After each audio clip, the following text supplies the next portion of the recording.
Welcome to the Bucher and Friends podcast, co-starring 10-year NBA center Ryan Hollins. Couple pump fakes, leans in, shot blocked by Ryan Hollins. Hollins sent that into the third row. 6 rebounds and 8 assists. Hollins climbs the stairs. Down the floor. Ryan Hollins! He is the high jumper! That's what I want to see. Give me some gunpowder and throw the hammer down. And now, here is your host, Let's send it over to Ric Bucher. Ric Bucher.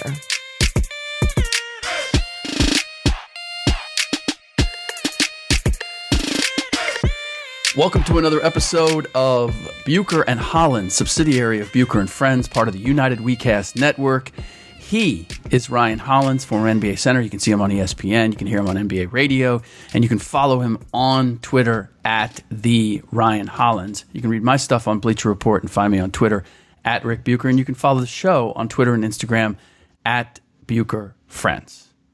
Don't forget to drop us a rating and review us on iTunes or wherever you get your podcasts. Screenshot the review and tweet it to us at Bucher Friends, and you'll be entered for a chance to win some swag from Ryan, Will, or myself. All right, so the first item that I want to get to is it's a rather small item. We're going to get to the Minnesota Timberwolves and Andrew Wiggins, and we get to Kristaps Porzingis and the idea of KD going to New York.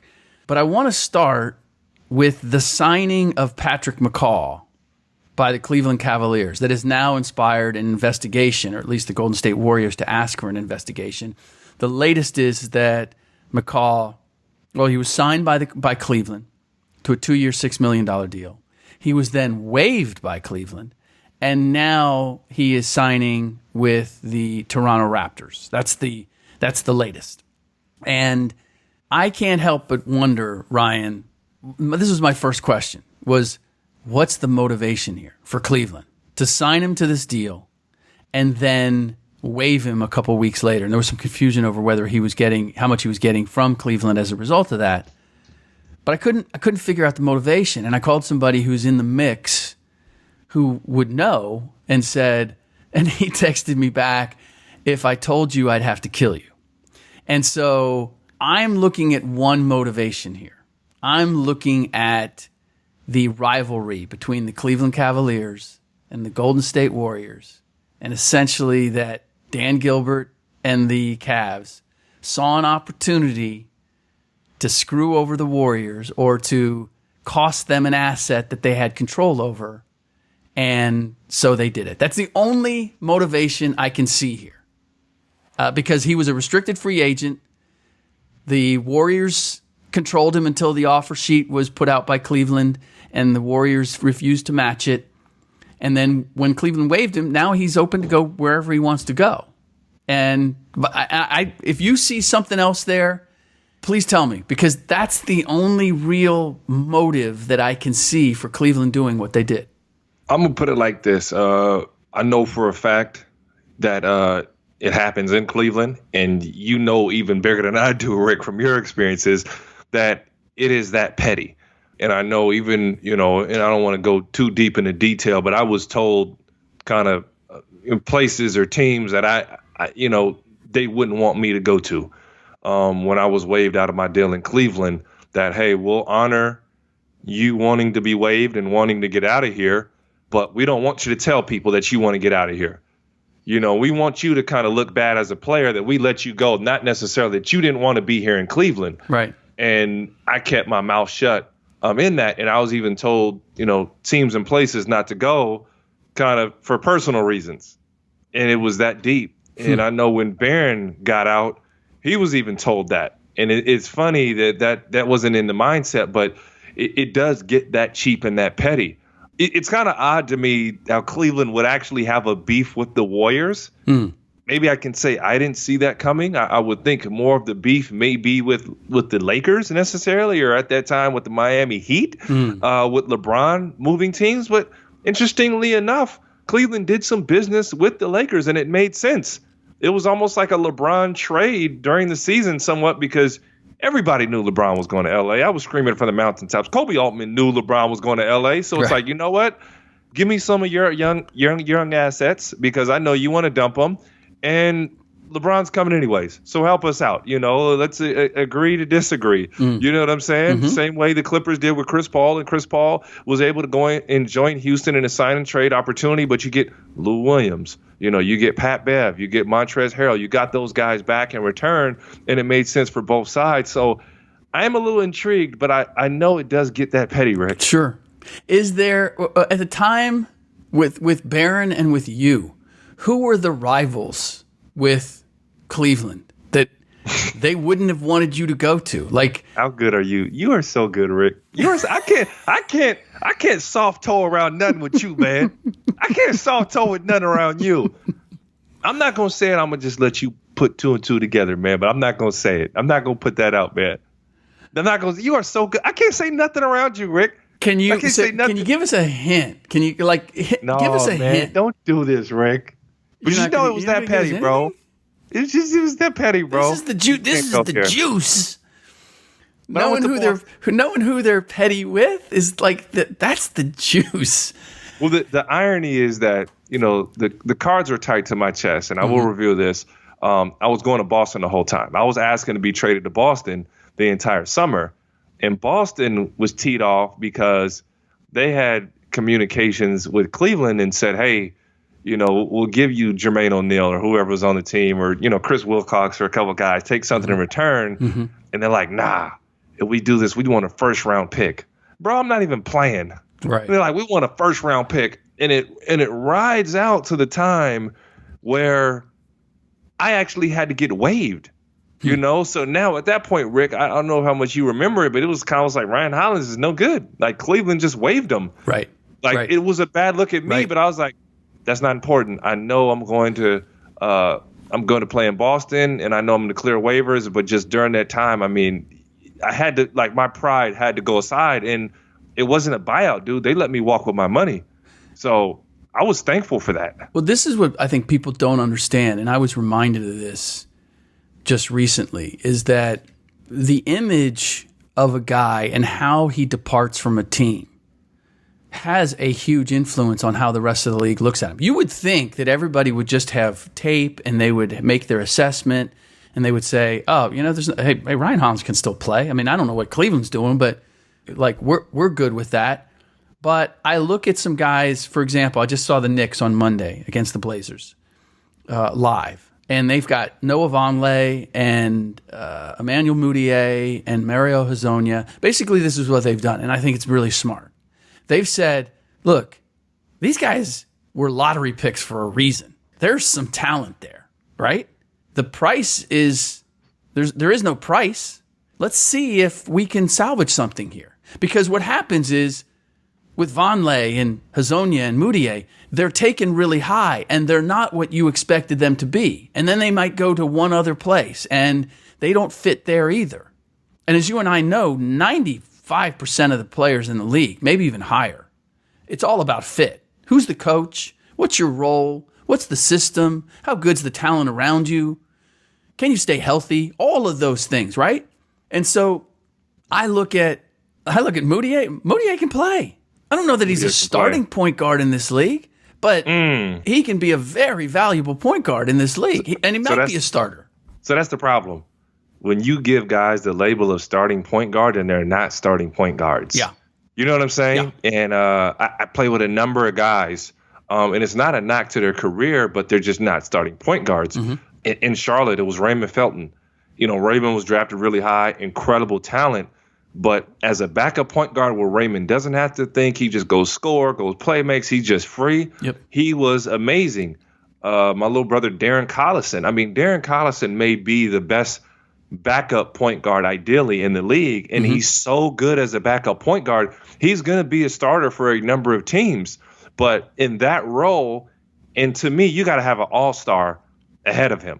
You know what I'm saying? Because he ain't just backing up a dude. He's going to be better than half the starting point guards in the league. And now you have a dangerous combination. He's a guy who would go in and would be effective finishing games out, but ultimately his best position was behind Chris Paul as a backup. Eric Bledsoe.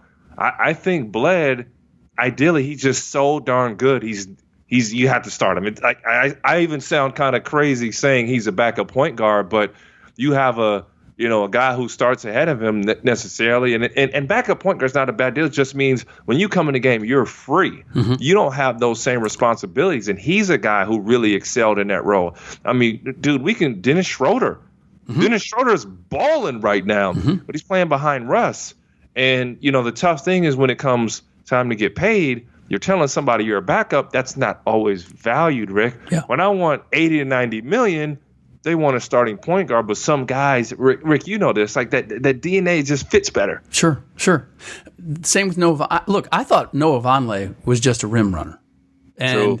I didn't know. And I look at him and I look at his ball handling. He can shoot the three. I look at him and I look at Bobby Portis. And Bobby Portis is sort of being celebrated in Chicago. He was a find because he was a mid to late pick. And he can play. Noah Vonleh was a lottery pick. And he didn't live up to that. So now people think he can't play. He can play. He can be a contributing factor. No doubt about it. I was so impressed. Now, the other guy in the mix is Enes Kanter. Enes Kanter is doing this all the wrong way.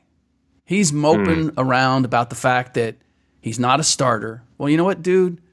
You're not a starter in this league because you can't defend. Yeah. He could be a really good 6th, 7th man on a good team. Yes. And it's basically the same thing as the point guard. You just come off onto the floor, you're free. Like you're a big scorer off the bench, and we'll find ways to all you got to do is kind of hold serve. You don't have to take us anywhere. But he's been such a bad act in New York. I've been hearing that they would deal him for Zach Randolph. And Zach's I heard not that even too. Playing. It's just a matter of we need to get you out of here. We got a match. We don't want you to poison the water with our young guys. Well, you think about it too. I think Orlando has the same problem with Vucevic. Vucevic he's so good, bro. He puts up so many numbers, but he's at a position where the NBA is trended towards. I need more of a DeAndre Jordan, kind of a Clint Capella. If I think of ideal center in the league right now, it's Clint Capella. JaVale McGee, those type of guys can win you championships because they can switch out, they rebound, they run, they don't demand the basketball, they eat glass. And Vucevic would be a good 6th man to step in and play. And if you look at Toronto's success, is Serge Ibaka necessarily starting at the 5? And there's certain times where their big fella comes off the bench. What's his name? Jonas Valanciunas. Valanciunas comes off the bench, but Valanciunas is a better defender than Vucevic. But, when that guy comes off the bench and all he has to worry about is score, he's playing against a second-team center, and then he closes the game out for you still, that's dangerous. And you can either match up and switch everything with Ibaka at 5, or you play Vucevic out there and, he's scoring. But you get the best of both worlds. And I know when Orlando signed Justin Dentman, they wanted Dentman to kind of cover glass, Vucevic to score. But you take away from what Vucevic does because when he's at 5, he's actually dangerous and he doesn't want to play 4. Now his face-up game isn't as effective and kind of the things he does. I've had some GMs that not this year, but in past years and talking about Vucevic, and they were down on him. They didn't think that he was a winner. They didn't think he was a hard worker. I got to tell you, man, that it's times like that where I look at GMs and I go, I don't know where you got your opinion of this guy, but you need to be able to update it.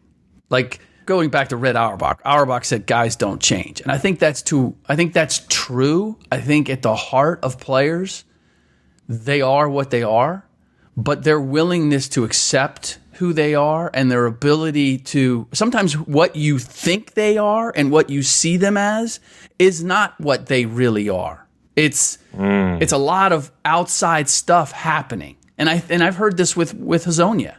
Like Hezonja, again, is a guy who, if he's coming off the bench, he could be that role player off the bench, but he's got people around him who are saying, no, you're going all the way back to you're a star. Like you're a star. Yeah. And so when he goes and plays, he's trying to prove he's a star. And it's like, dude, you're undercutting yourself. I think Kanter to a certain extent does the same thing.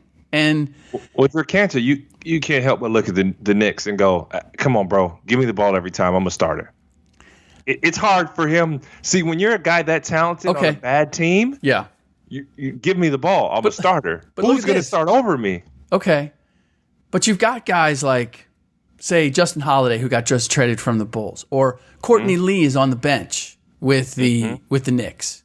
Now, if you needed shooting, if you wanted to guaranteed a guy who could shoot, I'm putting Lee in ahead of a number of other guys on that bench. He should be on the bench, I'll tell you that much.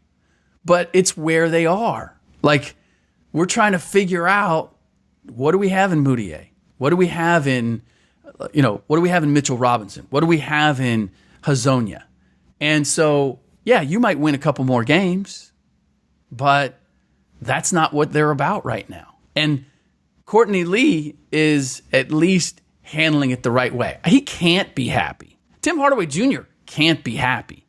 Courtney Lee should be playing, yeah.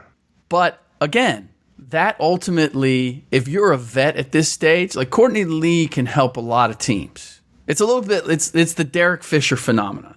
How many additional teams and situations did Derek play for just because he didn't walk around like, hey, I've won rings. I've played with Kobe. He approached it like, how can I help? And they're like, holy cow, guy's got rings. He's a vet. He's willing to play when he plays and be a good presence when he's not. And he added years to, the whole OKC thing, that doesn't happen. Yeah, but this is more so for bucket getters. This is a problem with a dude who can go get you a bucket. Canner can get you a bucket. Those are the guys that, you can score, but you don't score elite enough for me to be putting you in a different conversation. Agreed. But off the bench, you're a better scorer than we have. Agreed. But whether you're on the bench, whether you should be, just by the numbers you should be playing.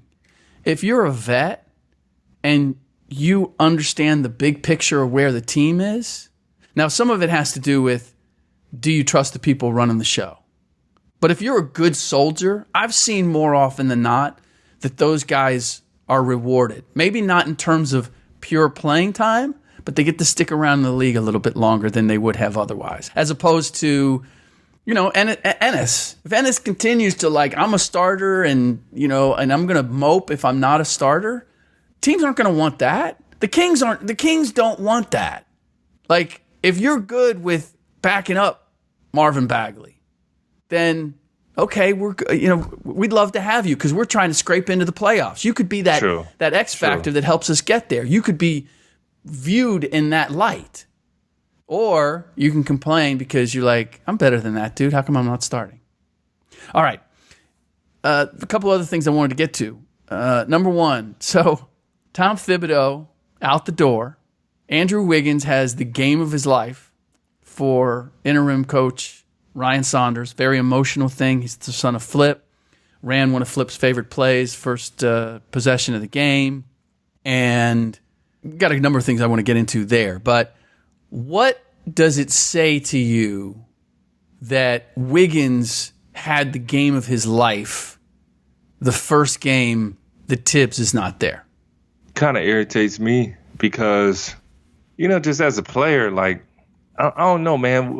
Why do you need certain motivations? With Wiggins, and I think the frustration, the beef this summer, the kind of the scrutiny he came under with Jimmy Butler is just where is your motivation? And I think his motivation falls into the wrong places because nobody can question his talent. Mm-hmm. He's long, athletic. He can shoot. He's learned how to kind of get a shot off decently in space. But why do you need that as motivation? Your butt's been against the wall for a while, and there are things you need to grow at. And as a young player, you can't get in that feeling I'm just kind of too cool. I just kind of come out and get my numbers. You ain't won nothing yet, bro. You ain't won nothing yet. So the real question with Wiggins, what drives him to play in the games? Where does he want to be? What are his goals? Are his goals just to be a guy who can kind of get you, 18 to 20 a night, but we lose? Is he frustrated when he loses? And, the understanding is that he wasn't. That's where Jimmy kind of went off. And, obviously we can point and say Jimmy handled that in the wrong way. But it was Jimmy being Jimmy. So that's really where I stand with Wiggins. It doesn't impress me. I think it just adds frustration. Yeah. What do you expect from the Timberwolves moving forward? Do you see them getting a bounce? Do you see that this was just a temporary bounce? Have you ever been in a situation where there was a coaching change? And if there was, like, what was the effect on the team and for how long? So for one, a coaching change during season is always tough because you're telling me you're kind of scraping the season for a team, because it's rare that a coach steps in and you have a lot of success. In Sacramento, we went through 3 coaches in a year. We're probably pushing the NBA record there for whatever reason. So I just know the first game or two, you're kind of excited, you're motivated, and then that motivation is going to go away. You know, like every time there's a player that gets traded, there's a trade. We got a new guy. Every team, I think I may be undefeated in those situations. You know, you're going to go and win. Or if you lose that one game, you end up winning in the long run. So I don't think they're going to be the same old Timberwolves. You still don't see them making the playoffs, for example? No. Yeah. No. That is not the push over the edge, because if your motivation wasn't already there to do so, it ain't going to be there now. What did you make of the timing? They win. They beat the Lakers. And then they walk in and they go, Tibbs, you're done. Dude, I've never seen that before. I've seen, it's usually they try to time it so that it's a loss and it's at the end of a losing streak. Yeah. And there's some cupcakes coming in. So you get that, like, or guys coming back from injury. Like, it's usually set up. This just felt like somebody woke up and said, today's the day. I don't care what happens. I mean, I feel like this had been going on for a long time. I feel like when Jimmy Butler kind of exposed, or, he made it real public, but it always had to feel like he was on Jimmy's side. He was pushing for his Chicago guys, for the Derrick Roses, the Taj Gibsons. He wanted stability, right. Guaranteed. So, understood. I felt like, when Doc Rivers was GM, he was pulling in a bunch of guys from the early 2000s who were balling out. Hedo Turkoglu, Steven Jackson. He was digging into, those guys that he had kind of seen, because you go what you're comfortable with. You go what you believe in. And that really got Tibbs in trouble. And it was just a matter of time where they were working out numbers, they're sorting things out. And just, I don't think it could ever work, especially, I know you're Jimmy's guy, but I'm not Jimmy's guy. And as much as they want to say it's not an issue, it was an issue, and you got to think maybe Cat, Karl Anthony Towns, and Wiggins weren't saying it, but their agents behind the scenes are punching and pushing, and those are the guys that got those long extensions, so it was just a matter of time. This is what I don't get. So my understanding is that Jimmy or Jimmy's agent told Tibbs at the beginning of the summer, we're not re-upping. We're not staying. So you need to move us. I mean, I'm talking about like in June. And Tibbs, from what I'm told, never told ownership that. He kept it to himself, that was Jimmy's position.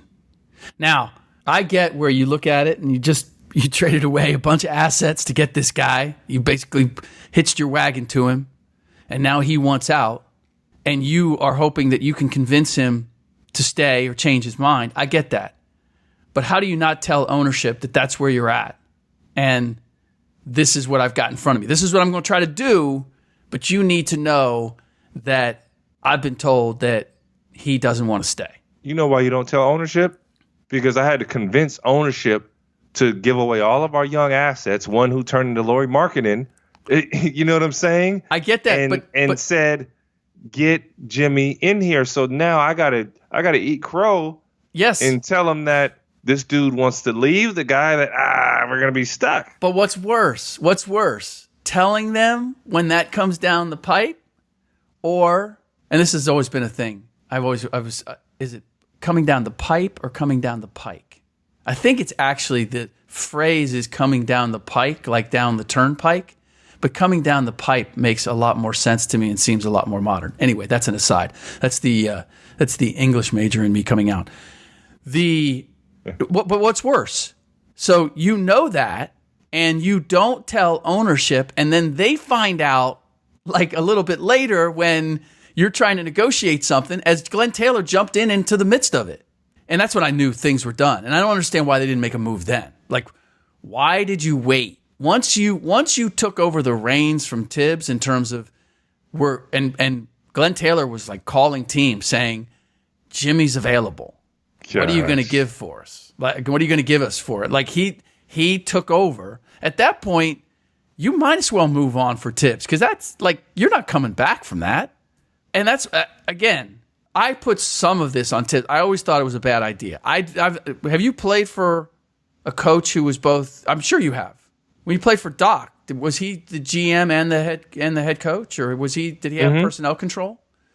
Yeah, and president. Yeah. Yeah. So how, as a player, how different is it playing for somebody who you know holds all the reins versus a guy who you know is just the head coach? I don't know if it impacts you that much. I think it impacts the franchise. I think it's literally impossible to do both jobs. As I said on yesterday's podcast, it's like trying to be the race car driver and be the guy who's building the car at the same time.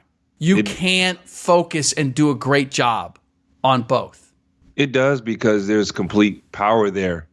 And I agree, Rick. It was tough in L.A. with Doc in the sense that if you were told that you were part of the long-term plans of the team, and that would kind of, normally you'd go to the GM and say, hey, you guys are telling me I'm part of the long-term plans. I should be getting some form of minutes or getting an opportunity there. And normally the GM would sit down with the coach and say, hey, man, we kind of had this plan, or this was the path that we told the player. So can you get the guy some minutes? Can you figure something out? Can you find a happy medium? You know, obviously you work through the coach first as much as you can, and your agent works the back channels, and you do what you need to do to get on the floor. But in the terms of Doc, I don't want to say that necessarily that he was wrong in the way he went about things, but there was no other voice of reason there for you to lobby. And kind of how he saw things is how they were going to go. And for a coach, at times that can drive you crazy, because you think in Cleveland, Tyronn Lue was like, my job is to win. And you're telling me not to win by putting these young guys in the game. And at some point, I know you're going to fire me for rebuilding anyways.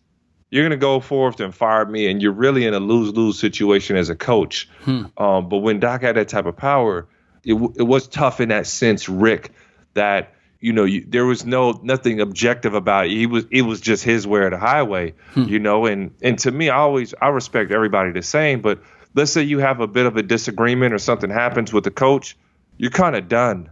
You're done with the team now, where normally there's he don't like you, maybe somebody else likes you, maybe you guys have to think about it a little longer, but when he's judge, jury, and executioner, his way goes, and there's no being wrong with him at that time. Interesting. All right. By the way, Baron Davis, he had to promise Cleveland that he wasn't going to go to Miami. That was the team. Was it another team? Well, you knew that already, man. You knew that already. So was that the same team? You see the pettiness. So was that the same team that you couldn't go to? Rick, you're something else, bro. You're something else, Rick. Just thought I'd circle back to that. One last thing I want to hit before we basketball historian. No, just I'm always just trying to get to the heart of the story. That's all.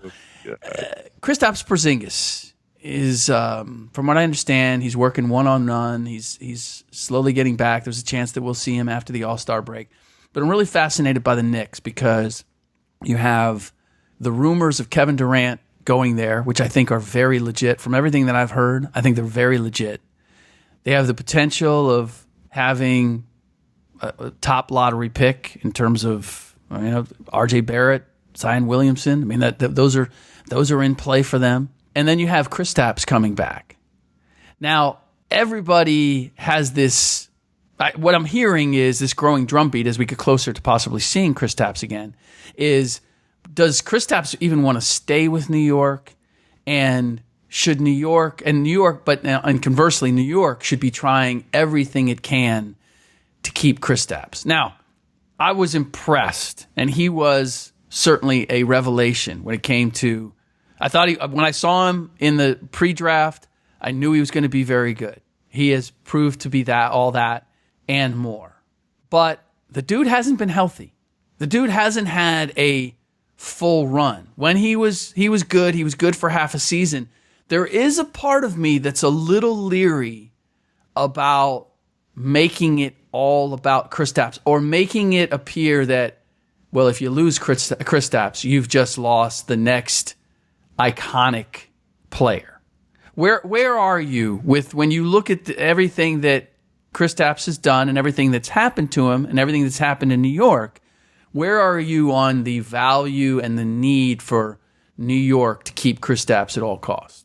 So remember the story I told you about me kind of challenging Kobe Bryant and, going up to contest his shot, and other guys would normally get out of the way. They'd be a little intimidated, but there's none of that with me. And Kobe kind of gave me that, pat on the butt afterwards. And that was the you got my respect.